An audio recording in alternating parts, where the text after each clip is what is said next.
이국제의 정보 톡톡. 사람의 인상은 외모뿐만 아니라 냄새에 의해서도 좌우된다고 하죠.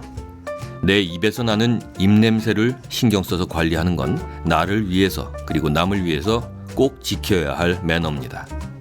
그래서 오늘은 구취의 원인과 자가진단법은 물론 예방법까지 알아보려고 합니다. 입냄새가 나는지 자기 자신은 잘 느낄 수가 없는데요. 입냄새가 나면 남들에게 심각한 불쾌감을 줄 수 있기 때문에 꼭 관리해야 합니다. 입냄새는 입안에 쌓여 부패한 음식물 찌꺼기와 내장의 세균에서 생성되는 가스가 혼합돼서 악취를 만들어내는 겁니다. 입냄새가 나는지 진단해보려면 종이컵에 입김을 불어서 냄새를 맡아보거나 손등에 침을 발라서 냄새를 맡아본다던가 혀 표면에 설태가 얼마나 끼었는지 살펴보는 등의 방법으로 입냄새 여부를 확인할 수 있습니다. 아무리 단정한 용모를 가진 사람이라도 입냄새가 난다면 주변 사람들이 피하게 되는 건 어쩔 수 없는데요. 구취를 잡기 위해서는 정확한 원인 규명이 필수입니다. 구취의 원인 중 하나인 역류성 식도염은 입 점막을 상하게 해서 입을 아무리 깨끗하게 해도 조금만 시간이 지나면 금방 냄새가 날 수 있고 역류한 위산으로 인해서 입냄새가 발생할 수도 있습니다. 대부분의 입냄새의 원인은 90% 정도가 구강 내의 문제인데요. 그 원인은 혐기성 세균이 번식하면서 그것이 입안의 음식물 찌꺼기를 부패시키고 황화가스를 만들어냄으로써 입냄새를 유발시킵니다. 또 다른 원인은 입안을 건조하게 만드는 습관에 있는데요. 양치질을 할 때 물을 적게 헹군다던가 알코올 성분이 있는 구강 청결제로 너무 자주 입안을 헹구면 입안이 건조해집니다.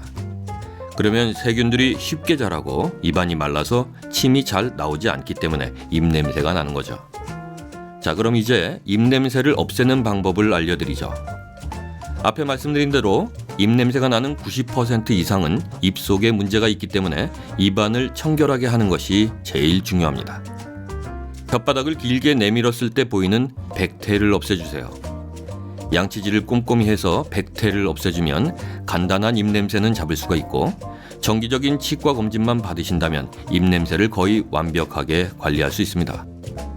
또 자는 동안 침이 말라서 심해진 입냄새는 침을 잘 분비시켜주는 섬유소 가득한 과일로 아침을 꼭 챙겨 드시면 없앨 수 있고요. 양치할 때는 칫솔질보다 헹구어주는 게 중요한데요. 양치질 할 때는 4번 이상 입을 헹구어 주어서 치약의 괴면활성제 성분을 없애야 합니다. 괴면활성제 성분이 입안을 건조하게 만들기 때문이죠. 또 물은 자주 마실수록 좋습니다. 물이 입안을 건조하지 않게 해주니까 입냄새를 없애는 데 효과적이거든요.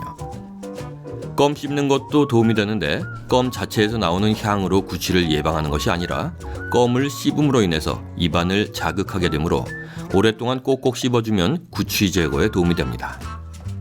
또 특별한 입냄새 제거 비법도 있는데요. 가지 꼭지를 바짝 말려서 물에 넣고 끓이세요. 이 가지 꼭지 끓인 물을 양치질 할 때나 음식을 먹고 나서 입안을 헹궈줄 때 사용하면 됩니다. 가지는 서늘한 성질이 있어서 일반적으로 염증성 질환을 치료하는 데 효과가 좋고 입안에 염치성 질환이 있거나 구내염 등의 잇몸 질환을 치료하는 데 효과가 있어서 구취를 없애는 데 효과적입니다. 또 가지 꼭지를 이용해서 치약을 만들어 쓰는 방법도 있는데요. 우선 가지 꼭지 말린 것과 천일염, 녹차가루, 베이킹 파우더를 준비하시고요. 가지 꼭지와 천일염을 3대1의 비율로 넣고 곱게 갈아줍니다.